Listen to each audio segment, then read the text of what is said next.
For every one Black woman who reports, 15 men remain silent. It's one of those things that has really plagued the African community in a way that, like, because we don't talk about it, there are no solutions, you know?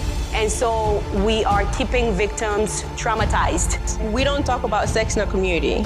So a lot of times, I think that we're community to, honestly, just bully people into accepting whatever it is that they want you to believe or accept at that moment. If you violate me, you're not included. And that's what period. Like, you and I are awesome. I'm your board, and that's just it. I want to challenge all of us to talk more about it, like in this is everyone's issues, and not just like the person that's experiencing it or like the person that's committing, right? The act of violence. That's what I call it.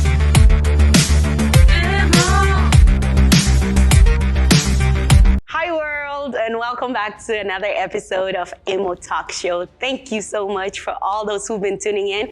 If this is your first time here, please go ahead and click the subscribe button so that you can see a lot more coming soon. Yeah, do your thing. Please go ahead and subscribe first before you continue on.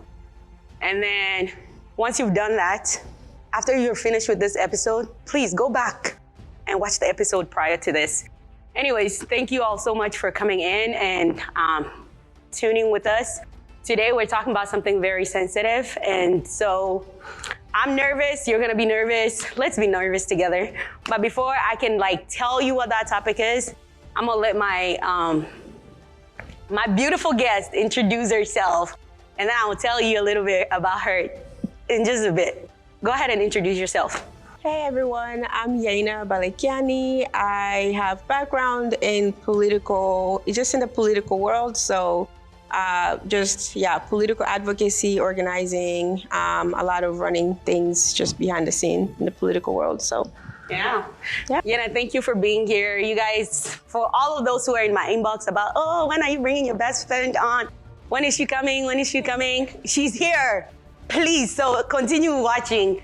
Yaina is my best friend of a really long time, and so happy that she can finally join us here. But today we are talking about sexual violence, and that's a topic I'm very passionate about, and I'm really, really nervous. Like I told you guys before, really nervous about talking about this because it's one of those things that has really plagued the African community in a way that, because we don't talk about it, there are no solutions, you know?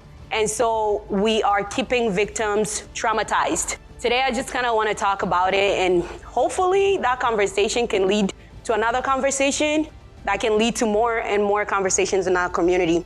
But before we can do that, I want to just read off the dictionary definition of what sexual violence is. It says that sexual violence is any sexual act committed against someone without their freely given consent.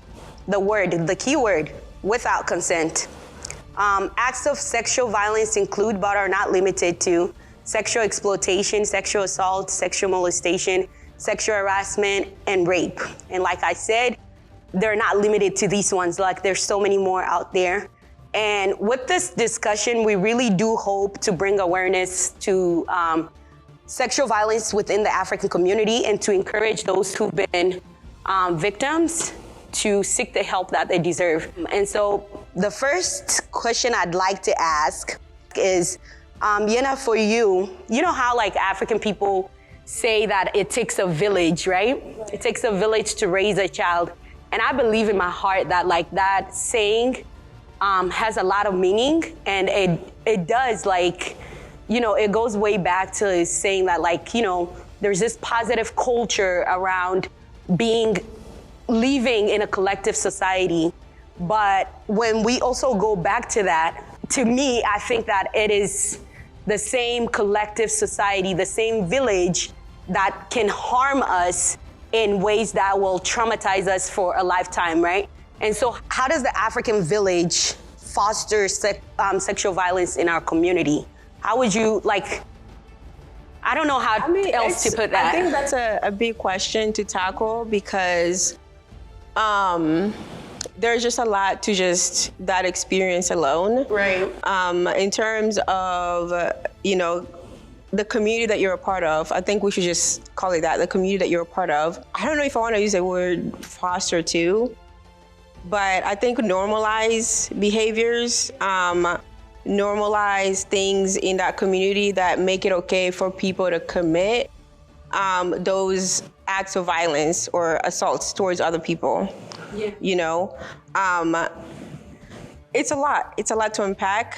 I think it's not something that's a straightforward, just, No, answer. it really isn't. There's a lot to it. I think we should, when we talk about sexual assault and all of that, I think I want to challenge all of us to talk more about it like in this is everyone's issues and not just like the person that's experiencing it or like the person that's committing, right? The act of violence. That's what I call it, because it's violence. So yeah, the community itself, there's a lot in our community that, that is wrong already. And so when it comes to sexual violence or like assault, that's just literally like another like pin. Yeah. On the larger issues. Like in our community, we have, we very much normalize hypocrisy. We normalize not living your truth. We normalize not speaking up. There are certain hierarchies put in place that tell you that you are small in this area. So you cannot come and be able to say that, somebody did something to me and it hurt me. Yeah. They don't even give if you do, it's like, right. Who are you? There is no spaces. I think there are things like hierarchies created to make you feel like you don't have this agency to be able to come forward and say, someone hurt me and I need y'all to do something about it, because we're supposed to be a community. And when you talk about, like how this community, foster and normalize sexual violence, right? Sexual assault. Yeah. That's a lot. I don't know. It really does go back to what you said. In the African community, it's like, you have the elders, right? And then you have the women and then you have the children. And it's like, if you're a child and something like that happens to you and you go to the elders, it's almost like, no, you go to the mother, right? Usually you go to the women. It's the fact that there's this hierarchy, like where you're supposed to go when this happens to you. And even if you go there. Yeah, like when it comes to sex, we don't talk about sex in our community, period. Like we don't normalize talking about it, educating about it. So that's one of the root issues, is that we don't even talk about it. So how am I gonna come and talk and tell you, that I was sexually assaulted by, a cousin, but somebody that comes to our house every day, they're there every day, but they violated me. How do I come and tell you that this person forced me to have sex with them, and I had no way, so it's, yeah. And it also like, okay. I'm going back to the hierarchy that you were talking about, right? In every African household, you're taught to respect your elders, right? And a lot of times, the people committing these crimes are the elders. What would you define as an elder at this point? Because, in some of our communities, they think like once you hit like 40 or something, or like if you're a man, when you have like kids, now like you feel like you can be an elder in a community. Like I think we should define what elder means so people know what that means. Because I mean, to me, when you talk to me about an elder, I have a very specific image. I don't consider everybody as an elder. Like there is a specific role for that, you know what I mean? So yeah, I feel like that has changed a lot over the years. Anybody with kids who is over the age of 35, you're not my elder. Yeah, you're not my elder. But in a case where like there is a kid who's been assaulted by an elder, if they come forward, right? If they come forward and they go and they tell, I remember Elders, or they're just people in a community? people in the community that are well respected. People in the communities in positions of like power. People in the community who have like a lot of ways to damage you if you were to come forward. Yep. That's what we should call them. Stop calling, I don't think we should call them elders, because they're not elders. I'm good with that. You know, I'm good. elders are people who are respected, they honor, you know, the family, they teach, they, you know, if you go back, like just what elder is in most African like societies, these are people who are very well respected. They have wisdom. Right. Okay, so let's stop calling them elders. Let's just call them what they are. These are people in communities who have put themselves in leadership positions, in leadership of like in positions of power where they're able to like do a lot, manipulate people, manipulate families. A lot of times when we talk about, you know, somebody that was, you know, sexually assaulted, they want to come forward. It's these people in positions of power who are coming and telling families like, oh, don't say anything. You know, tell your child not to say anything. So we should just call them what they are. People in positions of power. Pastors, your uncles who are leaders, ba president, Right. ba secrétaire, All of them. All of them. I've seen cases where, you know, a child did come forward, and once they did, the kid was very adamant on like, I want to go to the police. I want to report this. I want to do something. I want to do something because this person is going to do this again. And the family was like, no, we need to sit down, has two different families and like figure this out. And it goes back to that whole saying of like, you know, we are one community, we are one village. Are we though? Hold on, that's where I'm going with it. We are AMO. You guys, if you don't know the meaning of AMO by now, AMO means like unity, I am because you are type of thing. And so like they say, let's sit down and talk it out. I've seen those situations where like families sat down and like literally paid each other diaries for that girl for ruining her because they didn't want to go to the police. And then they hushed it out where it was like, wow, let's just not, you know, don't say anything. But that child wasn't healed from that whole process, right?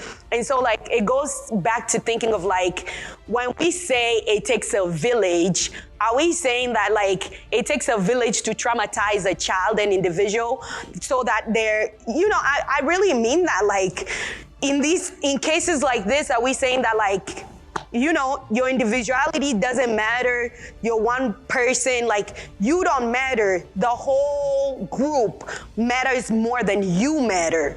Well, I think it just comes down to like, let's be honest when we talk about what is community and what does community mean to people. Because a lot of us, like, I'm Mubembe, you're Mubembe, we talk about this concept of like, we are one people, you know, so we should all, you know, strive to be together and everything and all of that. But is that really the reality that we're living? Is that really what is, you know, because we can all talk big and have all these concepts, but if we're not practicing that in reality, then why should I accept that to be the truth? Right. Right? So I mean, I like to push back on that we're like able, like we are not. To be in unity means to be in community. To have community means that solidarity. Accountability first. That means that we all consent to the way that we want to live as a community. Right. And if you violate me and then I'm ostracized, right? I'm like re-victimized, then I'm no longer in community with you. I no longer have accountability or any type of loyalty to try to fix anything with you because you already broke that contract. You know, we all consent, like community means that we all consent to like this crazy idea that we're all together, like we love one another, like this. We support each other. You know, all of that has to exist for actual unity to happen. So a lot of us, we talk about we are a community, people, when they say things like that, it's to bully you into believing whatever they want to say. Into, you know, when somebody is violated in our community. But when you saw this boy acting this way in a community, you didn't do anything about it. That could have stopped him from ever going forward and actually committing violence. Right. You know, it's like a lot of times. You're giving him a leeway, like, do it again. Right. So a lot of times, I think we use that word community to, honestly, just bully people into accepting whatever it is that they want you to believe or accept at that moment. Like, let's be honest about that, because if you violate me, you're not in community, and that's one period. Like, you and I are across the bridges. I will burn the bridge, and that's just it. And there should be nothing wrong with calling the police if you want to come forward, because first things first, like, that's not, a lot of people don't come forward, you know? A lot of people who've been violated sexually do not come forward. I have some stats here that I was able to pull from some studies. It says that one in every five African-American women will experience sexual assault in their lifetime.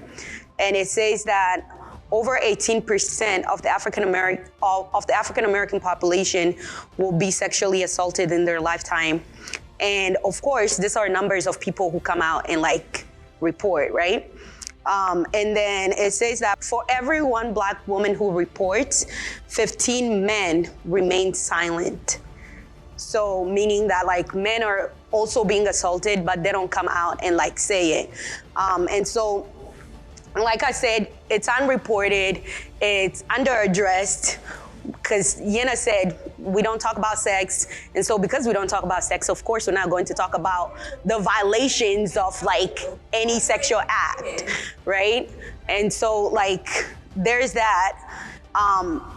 The first time I saw these statistics, I think I was in college.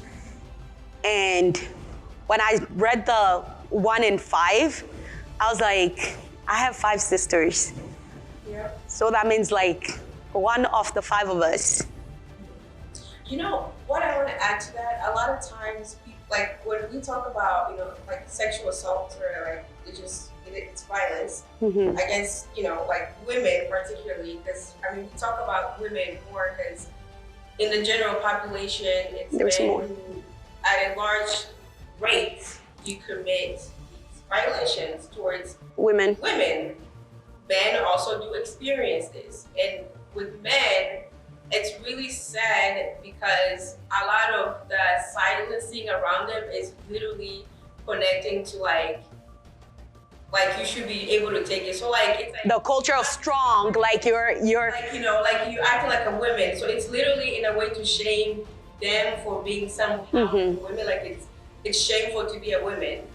Yeah. You know, a lot of that is just, it's sad. But we also talk about how like when we say these statistics, 1 in 5 women, you know, will have experienced, you know, sexual assault at some point in their life. Probably by the age of 20, a lot of women actually experience multiple times. Yeah. Attempts, we don't talk about the attempts. The number of times they've had to get away or find ways to navigate situations so that they can get away and never get to a place where they experience it. It's just always amazing because then when you talk to men, right, they'll tell you that they don't know a rapist. They don't know any guy in their friend group, right? Who's a rapist? That sexually assaulted someone. So how come there's literally all these women who are sexually assaulted, but somehow there are men in our community, our own brothers, our own cousins, our own family members who somehow don't know anyone? Right. What does that tell you about this whole situation? That they just don't see what they're doing as violation. They don't consider it. I was watching a documentary this past week, and this happened in South Africa, where like South Africa has their numbers. I so high. If you're interested in this topic, go and look up South Africa. Like, they have such high numbers. And then this village, like, a man had raped 24 women. 24 women. He was HIV positive, and he said he couldn't die alone. For him, he was intentionally doing it. And he said he couldn't go 3 days without sex.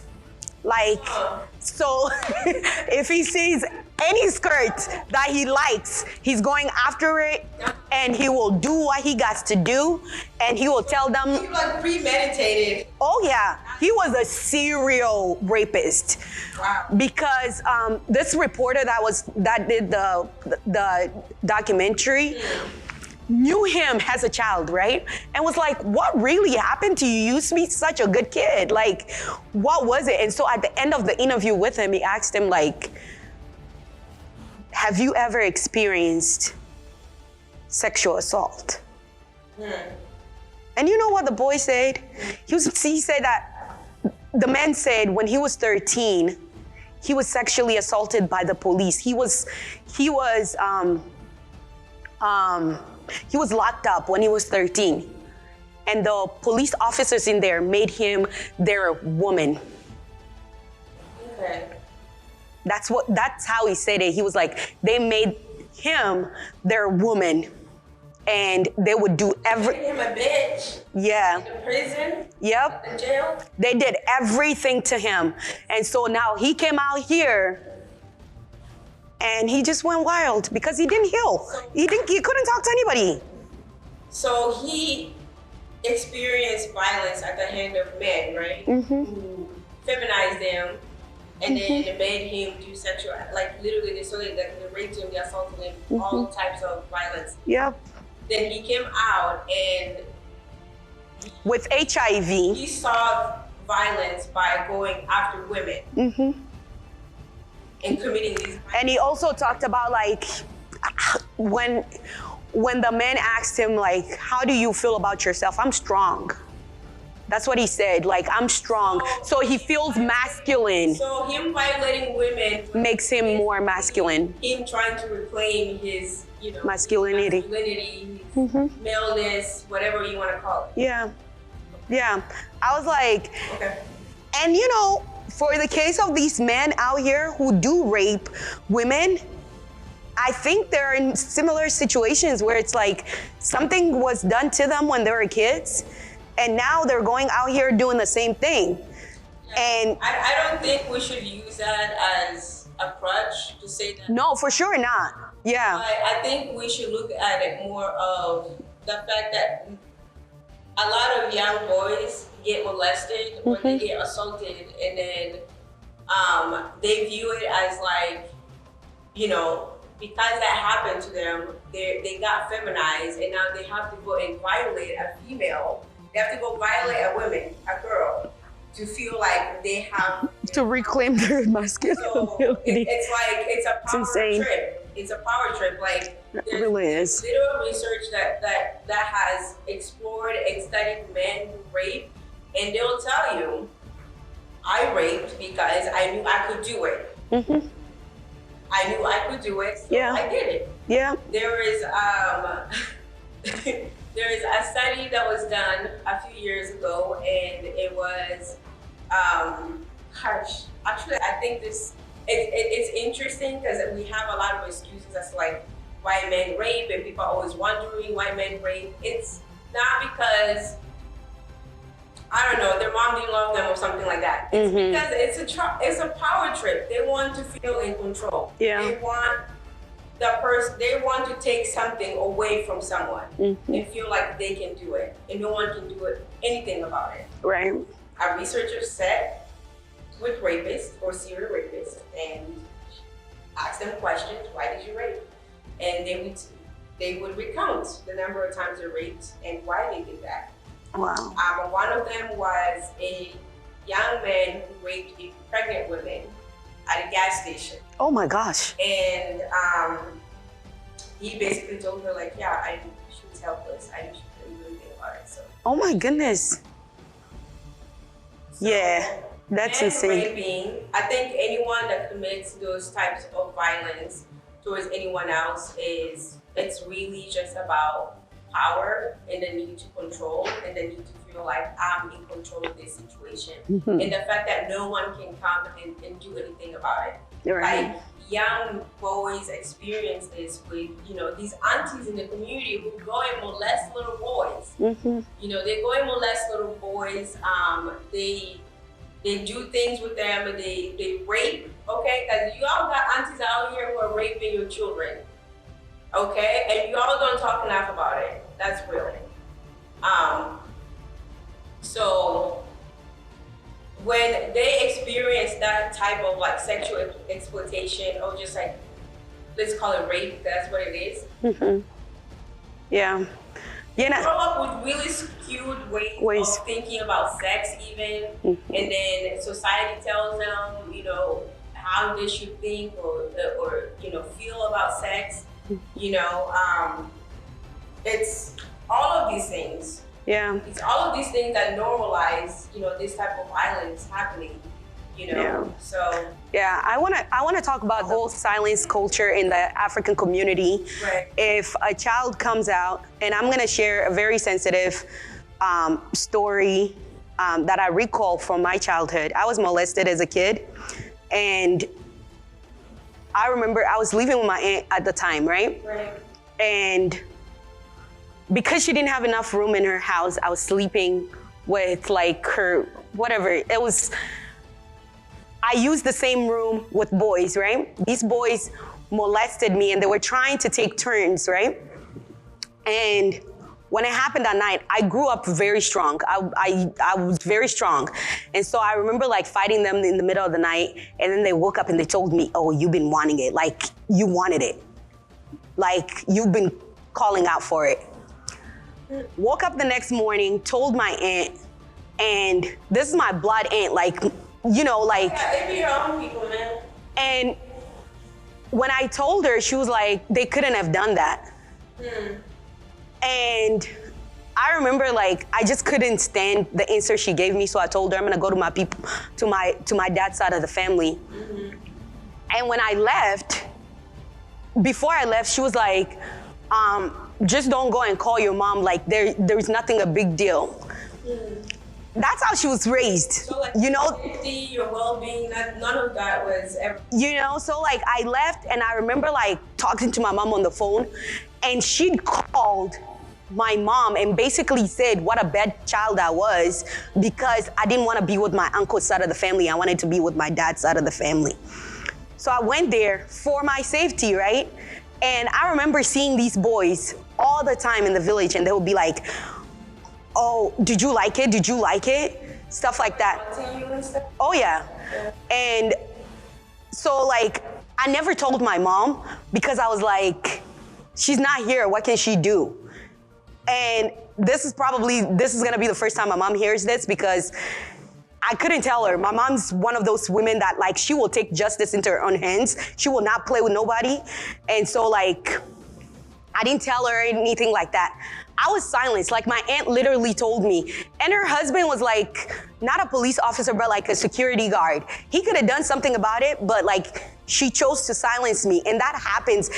Unfortunately, like it's not an isolated incident for many of the African girls growing up. Like a lot of us, I'm pretty sure if we were to sit here, 10 women, at least 3 of us will come out and be like, oh, this happened to me, and this happened to me, and this happened to me. So my thing today is like, how do we break the silence? How do we make sure that these girls are coming out, or these boys are coming out and telling their stories, whether their parents like it, whether their uncles and aunties like it or not, And I remember like throughout my life, I remember recalling what those boys told me, Eti, like, you would have ended pregnant anyways. Like that's, no, literally.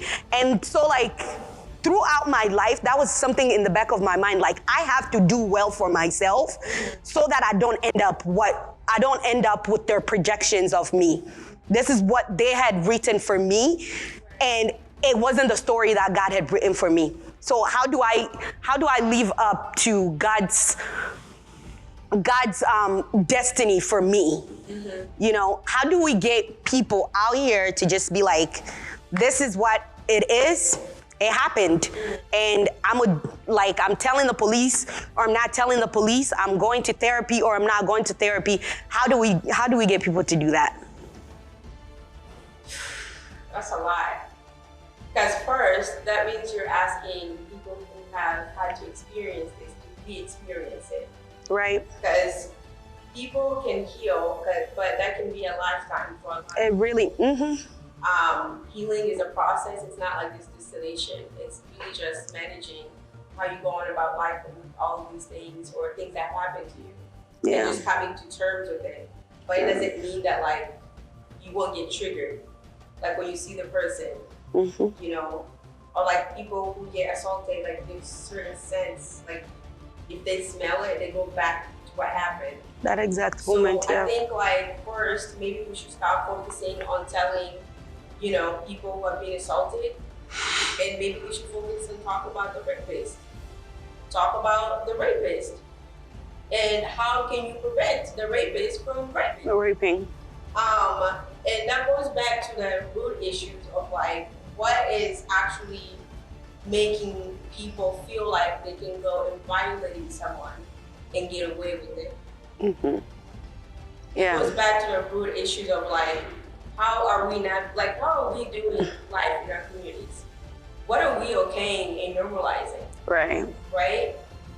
How are we teaching boys and girls like how to be in a community? Like we get told in very subliminal ways how you should act. If you're a young woman, if a man comes to you and makes advances, you should just accept it. A lot of that messaging is done in our families. And a lot of times, even the women in your family telling you this, I'm not even going to cap. Yeah. It's no grown man is going to come and tell you like, oh, you should just say yes. You know, if it's the grown-ass women in your family telling you like, just, you know, you don't have to act go with tough. it. Like you can just go along with it. So like stuff like that happening and so much more. Like what kind of violence we normalize in our community. You know, how do we normalize how boys and girls should act? All of that stuff leads to people feeling entitled, first of all, to somebody's body, feeling entitled to like go into any type of situation and be able to take what's not theirs, because that's what it is. If you're taking, and they can get away with it. That word entitlement, do you think that African people know what consent means? Do they? I don't know. We'd have to ask them. I personally don't think, and I can't speak for all Africans, right? But in my own community, I don't think so. I don't think people understand what the word consent mean. Like when I say, like, if I say no, it's no. If I make this sound like I'm not comfortable, I don't look comfortable, then it's a no. Right. You know, and if I say no, do they know? Like, I really truly mean that. Because people think there's this whole thing in our cultures, especially for those of us who come from like rural places in Africa, where it's like, oh no, she's just being shy. That's why she's doing the She's just being shy. But the honest truth is like, if that girl or that man is feeling uncomfortable in that situation, sex is supposed to be pleasurable. It's not supposed to be uncomfortable. But those are the things, right? See, all of the stuff that you just said, those are the things that normalize rape in our community.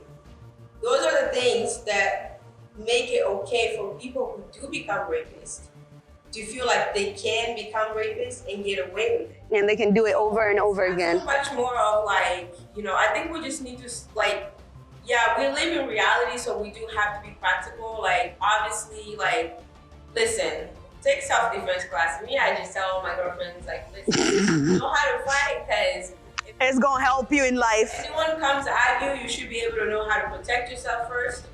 You know, learn how to read situations so that you know that you're no longer safe. You can determine whether do I stay here and fight, you know, do I knock it out, or do I run? And those are, you know, I think those are critical skills skills to know, especially right now, because we are living in a society where like literally this type of violence is normalized.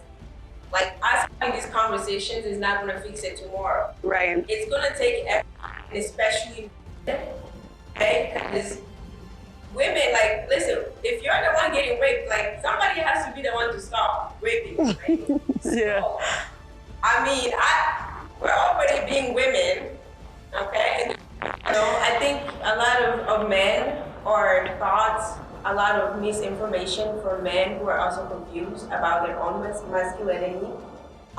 Men who are confused about who they are as a man. They are waiting for someone else to read to them or to tell them, to affirm to them what it means to be a man. Yeah. And when you're a young man, you're a young boy growing up, you're looking up to these men in your communities. Yeah. And they're teaching you.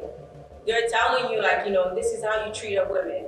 Okay, and not just that, you're in your home. You're seeing how your mom and dad interact. You're seeing all of these messages.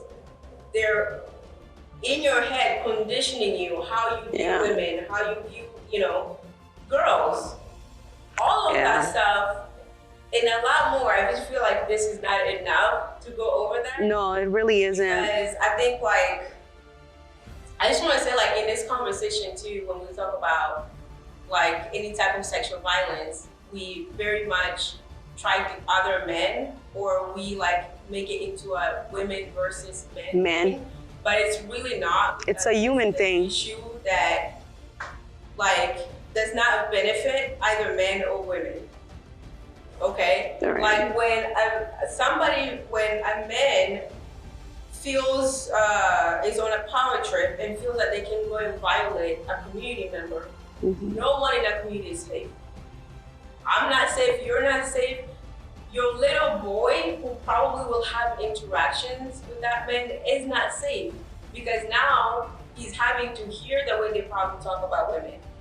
He's having to listen to, if they're in the same vicinity, he's speaking out things. And now you're potentially allowing a rapist in a community teaching other young boys on how to become rapists. So this is not an issue of like men and women. Like, it's an issue that I think, first of all, like, men definitely need to take charge, because they need to be more honest about why they feel the way they are, and why they feel driven to commit that kind of violence. But then on the other end, we also need to talk about the kind of violence young men also are facing in our community, and why we tell them that they can't come forward, and why we use women as a shaping tool. Right. As well. So. Right. I think. I'm sorry. No, it is what it is. It is what it is. I really like that. I think you pointed to some things that are like, it's not up to the victim, it's up to the rapist, right? And like we saw in the past week, or in the past 2 weeks, we've lost like 2 women to sexual violence, or like domestic violence in this case. But it wasn't a lot of people I've seen on the internet, a lot of people saying like the Nigerian singer should have come forward. No, she had power. Let me tell you this. Yeah. Killed her. Everybody that was a part of her community killed her, because I was reading some of the things that, her back. There are many signs. They said that her husband would put because he was a pastor. This is a man of power in the community. Her husband would, after church, would put their sons in the car, drive off, and then she would walk home. Are you telling me none of y'all saw her multiple times over the years? Yeah. No one thought to say, what's that about? What's happening here? Like, what is going on between you and our leader? Yeah, and I really wanted to point that out, because like it really goes back to our community. Like, it's not a one person issue, just like Yena pointed out. It's a all of us issue. If you see something, say something. Don't just keep, it's their business. No, it's not just their business. It's everybody's business in this case. Violated in a community, it's not my business. Me, I've come to that that realization. Like if somebody is being violated, like if somebody's being like their dignity is being taken away from them intentionally, like somebody is doing something to violate someone in the community, that has now become my issue because I am a part of that community. When you violate that and I let it go, I am basically consenting to what you're doing. You know, so you know, a lot of these things are happening. Like people are allowing these things to happen. They think that their action, their little action, doesn't. Good people, yeah. It really does. Yeah. All these horrible things are happening because people are choosing not to do something. Yeah. That's just what happened. Yep. And plus, I just want to say that you're not a good person if you're seeing somebody being evil. Yeah, you're not helping your society thrive. You're not helping your society flourish in the way that it should flourish. And so check yourself.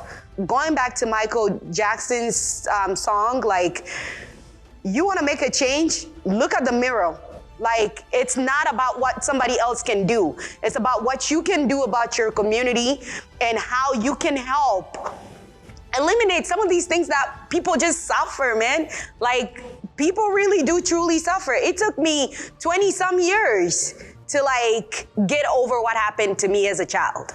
Yeah. You know, and so like, I can only just imagine the number of little girls, little boys who are going through numerous violations and they can't say anything, you know? Well, they can. Y'all just let them believe that they can. Right, that's true.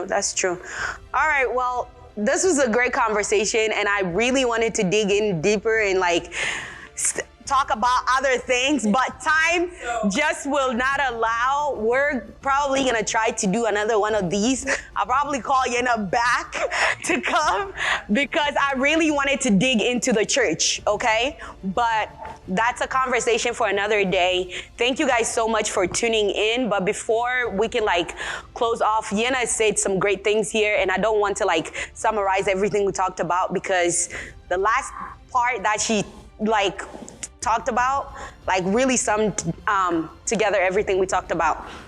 Yes, please remember that Emo Talk Show is your place for all things uncomfortable. I'm pretty sure you guys were not comfortable during this episode, but such is life. Anyways, before we can close off, Yena, please go ahead and tell us about like your socials. You guys, Yena has a podcast. If you haven't tuned into like Get Real with Yena, it's on all platforms. Please, y'all, tune in. She has some great stuff in there for you, and y'all know that's why I'm friends with her. Anyways, go ahead and tell us your socials. Yeah, you can just follow me at Get Real with Yena everywhere. Facebook, Instagram. Yeah. Are you accepting any guests on your show? Sure, yeah. I'm always open to talking. I'm very into digging down into the actual root of the problem before we talk about the larger problems. So yeah, if you have something that you really want to explore and go deeper into, feel free to reach out to me at Get Real with Yena. You can, send me a message on Instagram or you can email me at getrealwithyena@gmail.com. All right, y'all heard it here first. I know she hasn't been anywhere else since she started the podcast. And so y'all check her out. Please do that. If you're one of those people that's like, this thing really bothers me, talk to her, do that. Anyways, thank you all so much. Come again next time. If you're done watching, click the like button and click the share button so you can send it to your mother, send it to your brother, your cousin, everybody in the village, okay? Send it to all of them because this is an issue that matters to all of us. Not just some of us, but all of us. Thank you all so much for watching. Much love. The time when you have a child, it's supposed to be a time of happiness, of joy, but also it can be very nerve-wracking because it's a new thing. It's a new experience. You get nervous, you get anxious. Today, I just want to